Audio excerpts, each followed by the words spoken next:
আমি ice cream, chocolate, fuchka এগুলো না কখনোই পছন্দ করতাম না। আমার জীবনে কোনো প্রেম নাই রোমান। এটা এইভাবে বলতে হয়, আমার জীবনে কোনো প্রেম নাই। আসলেই প্রেম নেই, সত্যি। আসলে ওই যে প্রেম হবে হবে হবে তারপর আর হয়নি। না, আফসোস নেই, কারণ হচ্ছে যেসব কারণে হয়নি ওগুলো তো আমি আসলে ওদের সঙ্গে কন্টিনিউ করতে পারতাম না ওসব কারণ থাকলে। সো না, কারণ এগুলো আমাকে আর পরে দেখা যেত স্ট্রেস দিচ্ছে, মন খারাপ হচ্ছে, স্কিন তখন আর এত ভালো থাকতো না। সুতরাং ঠিক আছে, এটাই তো।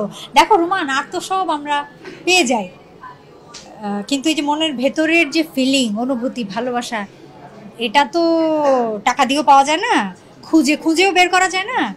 এটা যার থাকে তার থাকে, যার হয় না তার হয় না। আমার কেরিয়ার নিয়ে আলহামদুলিল্লাহ আমার কোনো আক্ষেপ নেই, আমার কোনো অভিমান নেই। এটা অনেকে বলে, ভুল বলে।